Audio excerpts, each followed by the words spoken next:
Types of electric charge. हम इसको समझते हैं पहले कुछ एग्जांपल से। मान लो ये बॉडी ए है और ये है बॉडी बी। ये बॉडी ए है और ये है बॉडी बी। अभी बॉडी ए भी न्यूट्रल अवस्था में है और बॉडी बी भी न्यूट्रल है।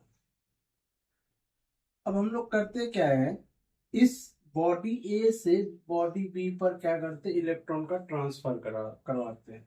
इलेक्ट्रॉन का ट्रांसफर का मतलब ये होगा कि अगर हम, अब वो कैसे कराए वो तरीका हम बाद में समझेंगे, लेकिन आप ऐसे समझो, हम बॉडी ए से बी पर क्या कर रहे हैं, इलेक्ट्रॉन का ट्रांसफर करा रहे हैं। मतलब बॉडी ए से इलेक्ट्रॉन क्या कर रहा है, लॉस कर रहा है। क्या हो रहा है, इलेक्ट्रॉन का लॉस हो रहा है। यहाँ बॉडी ए क्या कर रहा है, इलेक्ट्रॉन का लॉस कर रहा है। हम यहाँ लिख सकते हैं बॉडी ए जो है इलेक्ट्रॉन लॉस कर रहा है और बॉडी भी इलेक्ट्रॉन गेन कर रहा है। यहाँ क्या हो रहा है, transfer of electron, transfer of electron. देखो जैसे बॉडी ए से बॉडी बी में इलेक्ट्रॉन का ट्रांसफर हम कराएंगे तो बॉडी ए पर इलेक्ट्रॉन की शॉर्टेज हो जाएगा। क्या होगा, बॉडी ए पर इलेक्ट्रॉन की shortage, shortage of electron, electron की कमी है, शॉर्टेज ऑफ इलेक्ट्रॉन। और बॉडी जो बी है इसके ऊपर एक्सेस ऑफ इलेक्ट्रॉन हो जाएंगे, मतलब इलेक्ट्रॉन ज्यादा हो जाएगा प्रोटॉन के। अब ये किसके रिस्पेक्ट में ज्यादा कम होगा, प्रोटॉन के रिस्पेक्ट। तो इस पे क्या आएगा, excess of electron, excess of electron. अब देखो बॉडी ए से बॉडी बी पर इलेक्ट्रॉन का क्या कराएगा, ट्रांसफर कराएगा। तो जिसके कारण बॉडी ए पे जो है वो इलेक्ट्रॉन की शॉर्टेज हो गई, किसके रिस्पेक्ट में, प्रोटॉन के रिस्पेक्ट में। और बॉडी बी पे इलेक्ट्रॉन, एक्सेस ऑफ इलेक्ट्रॉन मतलब इलेक्ट्रॉन ज्यादा हो गई, किसके रिस्पेक्ट में, प्रोटॉन के रिस्पेक्ट। तो हमें ये पता है कि बॉडी ए में जो इलेक्ट्रॉन की संख्या है वो प्रोटॉन की संख्या से क्या है, कम है। और प्रोटॉन क्या होता है, पॉजिटिव चार्ज, इलेक्ट्रॉन क्या होगा, नेगेटिव चार्ज। तो प्रोटॉन की संख्या ज्यादा है, इसका मतलब इस पे क्या आ जाएगा, पॉजिटिव चार्ज। क्योंकि अगर मान लो यहाँ पे 15 प्रोटॉन है तो 15 प्लस ई चार्ज, और मान लो 13 इलेक्ट्रॉन है, 13 ई। इसको जब आप ऐड करोगे तो +2 ई आएगा, सॉरी +2। तो ये क्या है, पॉजिटिव चार्ज है। तो वही क्या है ना, अगर मान लो इलेक्ट्रॉन की कमी हुई है तो प्रोटॉन ज्यादा होगा, प्रोटॉन ज्यादा होगा मतलब पॉजिटिव चार्ज आएगा यहाँ। तो ये क्या कहलाएगा, पॉजिटिव चार्ज। यहाँ पे क्या होगा, इलेक्ट्रॉन की मतलब प्रोटॉन कम होगा और इलेक्ट्रॉन ज्यादा है, एक्सेस ऑफ इलेक्ट्रॉन। तो यहाँ पे इलेक्ट्रॉन ज्यादा है, इसका मतलब नेगेटिव चार्ज। क्योंकि प्रोटॉन ज्यादा है तो वो क्या करना, हम जब उसको ऐड करेंगे तो हमें बाद में फाइनल रिजल्ट क्या दिखेगा, नेगेटिव वैल्यू, इसीलिए वो नेगेटिव चार्ज होगा। तो अगर हम टाइप्स ऑफ इलेक्ट्रिक चार्ज के बारे में अगर बात करें तो ये दो टाइप्स के होते हैं। एक आपका होगा पॉजिटिव चार्ज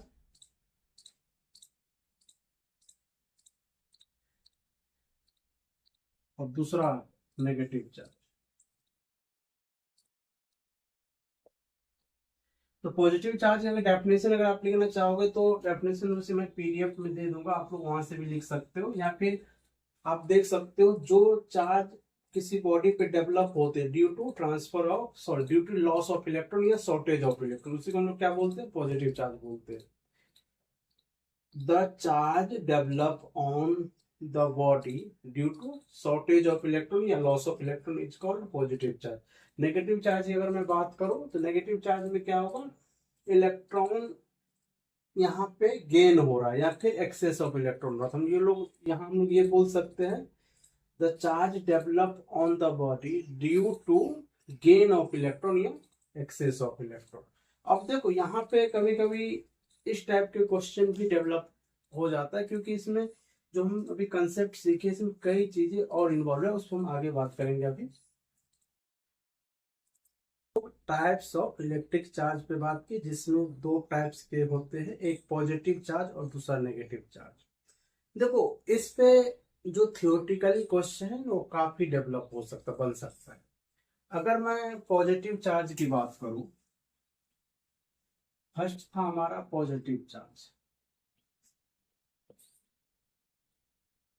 और दूसरा नेगेटिव चार्ज।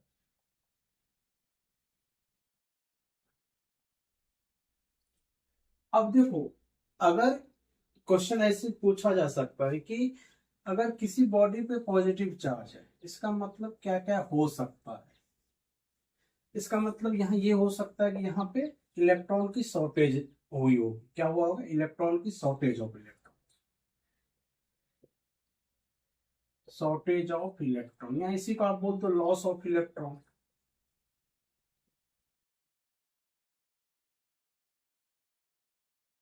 या ये हो सकता है, अगर मान लो यहाँ पे इलेक्ट्रॉन की शॉर्टेज हुई या फिर इलेक्ट्रॉन लूज हुई है, इलेक्ट्रॉन लॉस हुआ है, इसका मतलब है जो भी इलेक्ट्रॉन है वो तो मास के बिना हो नहीं सकता है। तो जो भी इलेक्ट्रॉन वहां से निकलेंगे वो कुछ ना कुछ मास लेके निकलेंगे। तो इस समय मास जो मास होगा इस बॉडी का, जिस जहां से इलेक्ट्रॉन लॉस किया होगा या फिर जिस बॉडी के ऊपर पॉजिटिव चार्ज होगा, उसका मास क्या होगा? डिक्रीज कर जाएगा। मास क्या होगा? Mass of the body decrease. समझो, डायरेक्टली अगर मान लो कभी अगर पॉजिटिव चार्ज किसी बॉडी पे दिखे, तो उसका मतलब ये है कि जो उसका ओरिजिनल मास रहा होगा उससे उस बॉडी का मास स्लाइटली लेस देन होता है, मतलब बहुत कम होते। ये मतलब मान लो 10⁻31 30 इस रेंज में एक इलेक्ट्रॉन का मास होता है। तो मतलब बहुत कम मास क्या होगा? उसका डिक्रीज करेगा। दूसरा अगर पार्ट हम इसका देखें, नेगेटिव चार्ज, तो नेगेटिव चार्ज का मतलब ये था, अभी हम देखे थे excess of electron, excess of electron दूसरी पॉइंट इसमें था, या फिर इसी को आप गेन ऑफ इलेक्ट्रॉन भी बोल सकते हो। और मास की अगर मैं बात करूं तो मास, क्योंकि यहाँ जब जिस बॉडी में पॉजिटिव नेगेटिव चार्ज होगी उस पर इलेक्ट्रॉन कहीं दूसरे बॉडी से आया होगा, तो वो क्या करेंगे? कुछ ना कुछ मास लेके आएंगे। तो यहाँ पे क्या होगा? Mass of the body increases. आप स्लाइटली इंक्रीजिंग मतलब ये भी लिख सकते हो, स्लाइटली इंक्रीजिंग मतलब इंक्रीजिंग आप लिख सकते हो। एग्जैक्ट मतलब ऐसा नहीं होगा कि मतलब इलेक्ट्रॉन के लॉस से इलेक्ट्रॉन गेन के कारण मास पे कोई असर नहीं पड़ता। तो ये भी क्वेश्चन हो रहा है कि ट्रांसफर ऑफ इलेक्ट्रॉन के कारण बॉडी के ऊपर मास पे कोई इफेक्ट पड़ेगा या नहीं पड़ेगा। तो इसका जवाब है उस बॉडी पे मास का इफेक्ट पड़ेगा। तो मतलब आप थियोरेटिकली कई क्वेश्चन यहाँ से आप कर सकते हो।